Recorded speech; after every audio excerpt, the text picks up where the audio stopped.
बिस्मिल्लाहिर्रहमानिर्रहीम, अस्सलाम वालेकुम। मेरे अज़ीज़ तलबा तालिबात, उम्मीद है कि आप सब खैरियत से होंगे। मैं हूं आपका टीचर अदील महबूब।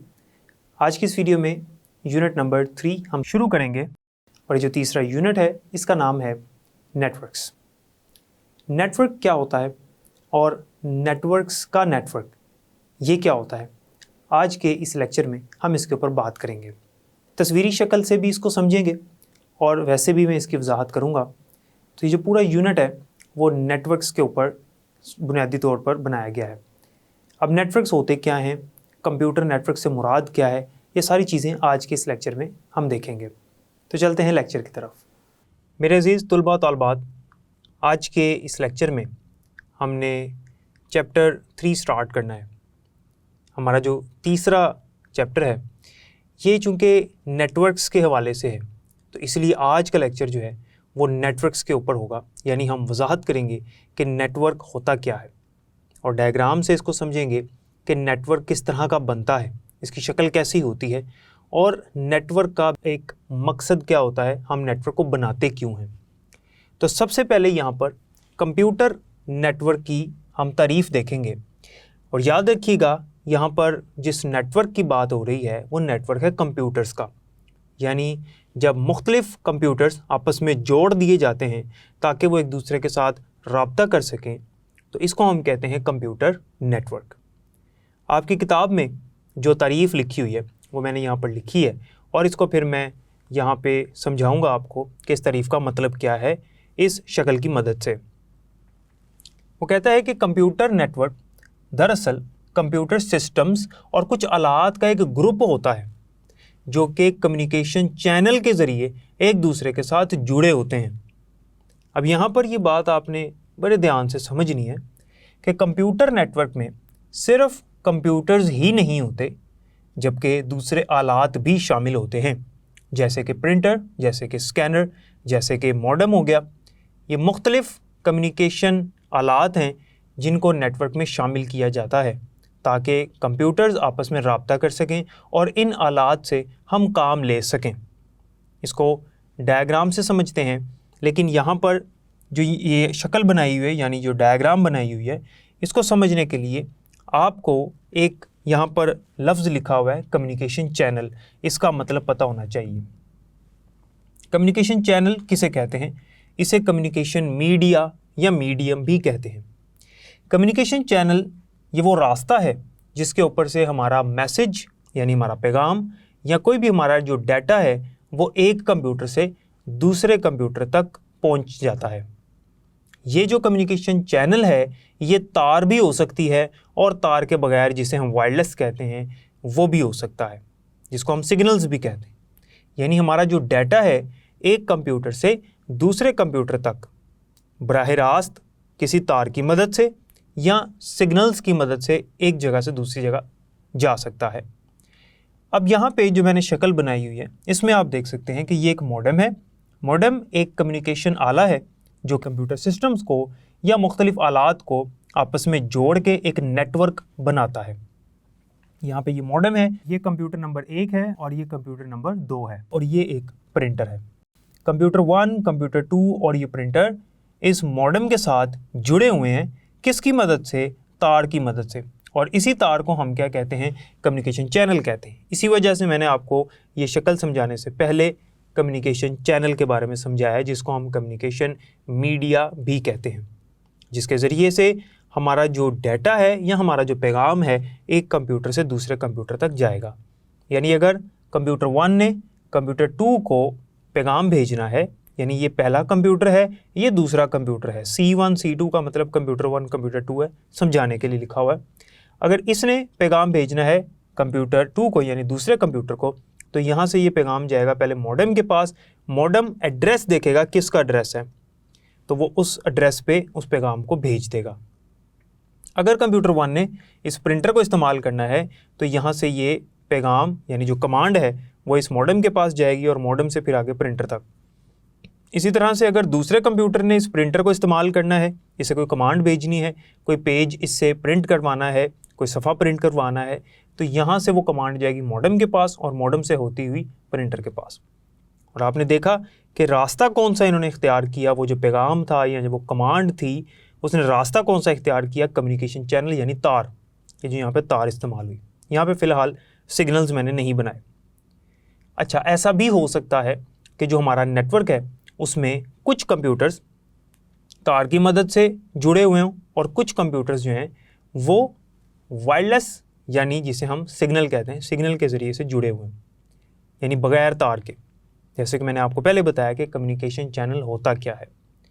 अब यहाँ पर इस शक्ल को मज़ीद एक्सप्लेन करने के लिए जो मैंने अभी बात की कि कुछ कंप्यूटर्स जो हैं वो सिग्नल के ज़रिए से भी इस मॉडेम के साथ जुड़े हो सकते हैं, उसके लिए मैं यहाँ पर एक कंप्यूटर बनाता हूँ। फ़र्ज़ करते हैं ये हमारा कंप्यूटर 3 है, यानी तीसरा कंप्यूटर है।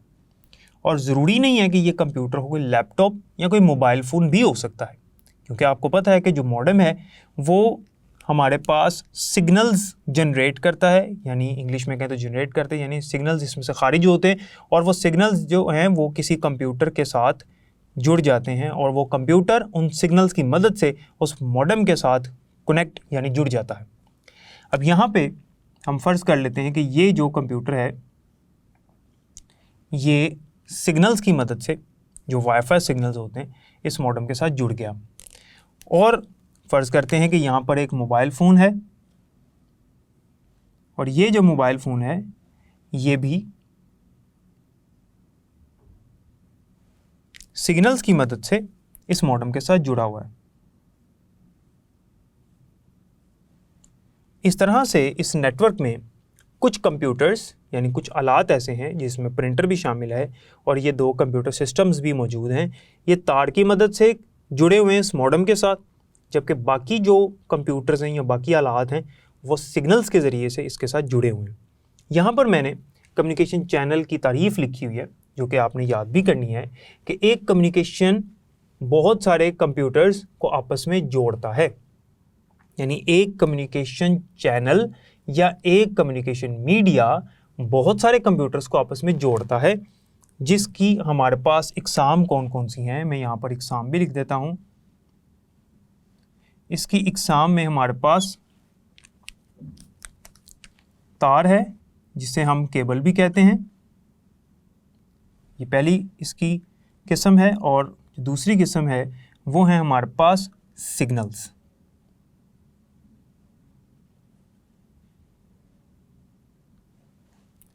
इस तरह से एक नेटवर्क में कुछ आलात सिग्नल की मदद से और कुछ आलात तार की मदद से एक दूसरे के साथ जुड़े होते हैं। अब ऐसा ज़रूरी नहीं है कि एक नेटवर्क में तार के ज़रिए से भी कुछ कंप्यूटर्स जुड़े हों और वायरलेस यानी सिग्नल्स के ज़रिए से जुड़े हों, ऐसा ज़रूरी नहीं है। हो सकता है कि सारे के सारे कंप्यूटर्स जो हैं वो सिग्नल्स के ज़रिए से जुड़े हों इस मॉडेम के साथ, और ये भी हो सकता है कि सारे जो कंप्यूटर्स हैं वो तार के ज़रिए से जुड़े हों। लेकिन चूँकि यहाँ पर हमने ये समझना था कि एक नेटवर्क में ये दोनों कम्युनिकेशन चैनल्स इस्तेमाल हो सकते हैं, इस वजह से इस डायग्राम में आपको ये बताया गया। आपके बुक में जो डायग्राम यानी जो शक्ल बनी हुई है वो भी इसी तरह की है। अब बात करते हैं नेटवर्क्स का नेटवर्क। नेटवर्क्स का नेटवर्क क्या होता है? जब हमारे पास छोटे छोटे नेटवर्क्स आपस में जुड़ जाएं और एक बड़ा नेटवर्क बना दें, उसको हम नेटवर्क्स का नेटवर्क कहते हैं। यानी नेटवर्क्स आपस में मिलकर एक बहुत बड़ा नेटवर्क बनाते हैं। यानी जिस तरह ये एक नेटवर्क है, इस तरह एक और नेटवर्क होगा, इस तरह एक और नेटवर्क होगा, ये आपस में मिल जाएंगे तो एक बड़ा नेटवर्क बन जाएगा, बहुत बड़ा नेटवर्क बन जाएगा।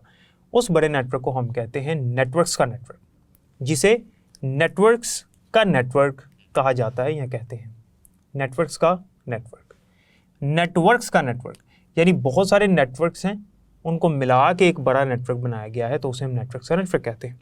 इसकी अगर हम मिसाल देखें, दुनिया में जो सबसे बड़ा नेटवर्क है जिसे हम नेटवर्क्स का नेटवर्क कहते हैं वो है इंटरनेट। इसकी मिसाल में हमारे पास इंटरनेट आता है।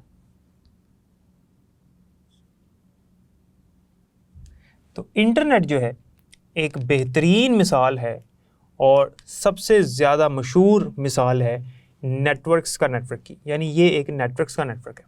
उसकी वजह ये है कि जो इंटरनेट है ये ऐसा नेटवर्क है जो पूरी दुनिया के कंप्यूटर्स का नेटवर्क है।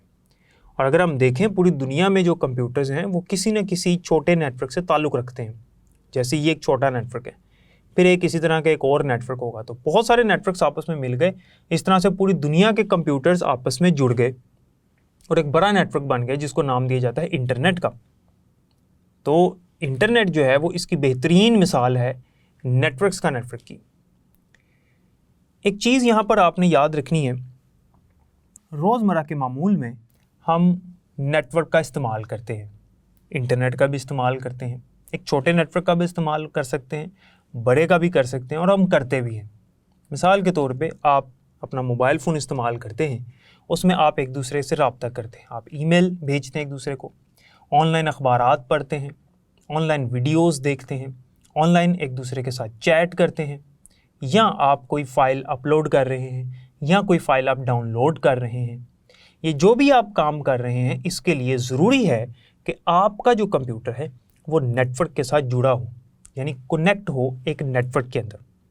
यानी अगर आपने एक कंप्यूटर से दूसरे कंप्यूटर तक फ़ाइल ट्रांसफ़र करनी है, यानी फ़ाइल को भेजना है, तो उसके लिए ज़रूरी है कि आपका और उस दूसरे कंप्यूटर का नेटवर्क बना होना चाहिए। यानी नेटवर्क का मतलब है कि दोनों कंप्यूटर्स आपस में जुड़े हों।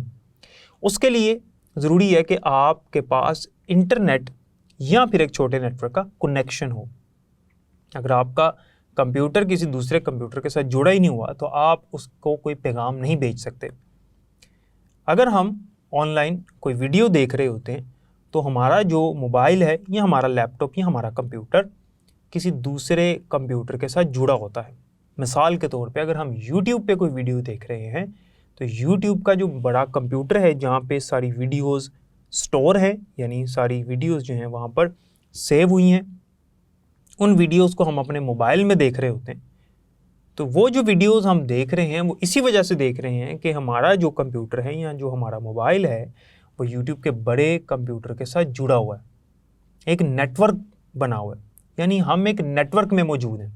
तो जब हम इंटरनेट का कनेक्शन लगवाते हैं तो इसका मतलब ये होता है कि हम अपने कंप्यूटर को दुनिया के तमाम कंप्यूटर्स के साथ जोड़ रहे हैं।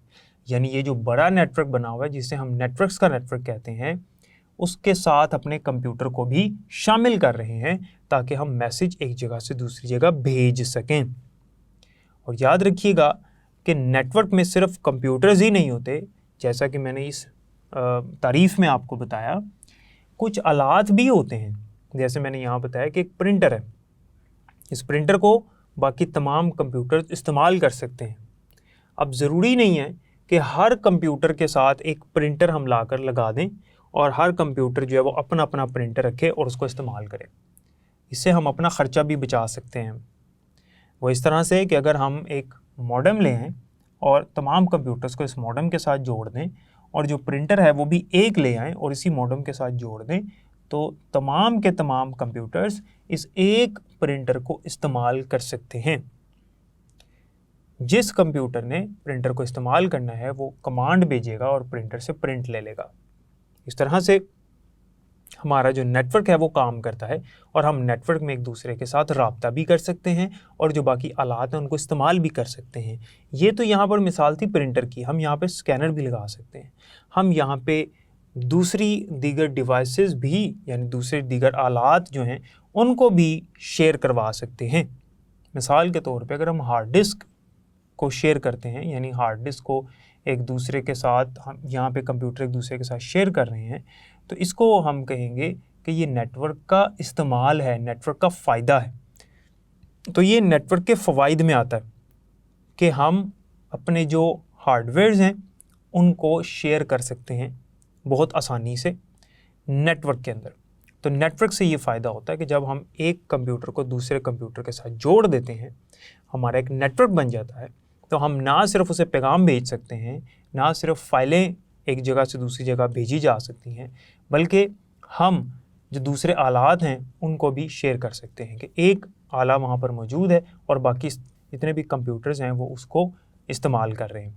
तो उम्मीद है कि ये जो कंप्यूटर नेटवर्क का आज का हमारा मौजू था, इसमें आपको कोई भी मसला नहीं होगा क्योंकि मैंने हर चीज़ जो है वो समझा दी है।